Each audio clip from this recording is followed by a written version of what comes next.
İçine sanki olur mu? Oh.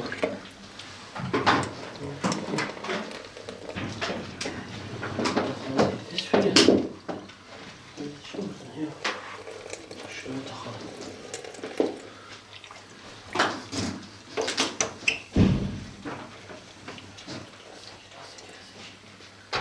Ses yapalım.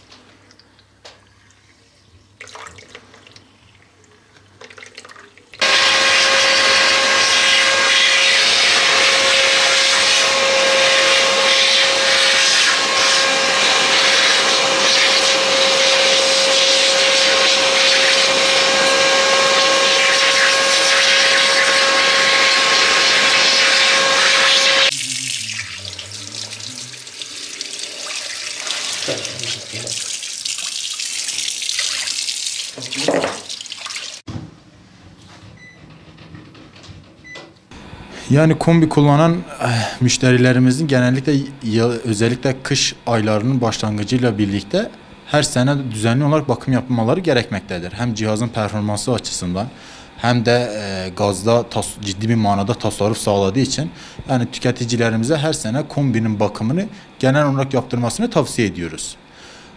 Cihazla alakalı bir durum olur. Cihazın yakıtı fazlalaşır. Cihaz erken bir bozulmaya yol açar. Aktif olarak yedek parçalarında bir problem yaşanır. Yani bundan dolayıdır ki Van'da olan müşterilerimize her zaman için cihazınızın bakımını yapmasını tavsiye ediyoruz. Özellikle Van için konuşuyorum. Van'ın sularında ciddi bir oranda kireç mevcut. Yani su değerleri ciddi bir sert oranda olduğu için gerek beyaz eşya özellikle de kombi için sürekli suda temas ettiği için sıcak suda erken bir şekilde kireç tutması görülüyor. Yani bundan dolayıdır ki bu kireçlerin önüne geçebilmesi için cihazın rahat bir şekilde performansını sağlayabilmesi için bakım yapılması şarttır. Petek bakımına gelince bu müşterilerimizin kullanımına göre aşırı bir oranda kullanımı gerçekleşirse 2 yılda bir normal bir kullanım da gerçekleşse 3 veya 4 yılda bir yapmalarına bir mahsur yok. Ama sürekli aktif olarak kullanılan bir petekse ve bu peteği yüksek derecede kullanıyorsa 2 yılda bir muhakkak ki petek bakımını yapması lazım. Kömüre oranla doğal gazın rahatlığı bambaşkadır. Bir insan tek bir odada soba yakarken daha fazla maliyet öderken kombi kullandığı zaman 7/24 bütün evi ısınıyor ve daha az bir maliyetle karşılaşıyor. Yani şu anda doğalgazın yani gerçekten insanlar için çok büyük bir nimet olduğunu açıkça beyan edebiliriz.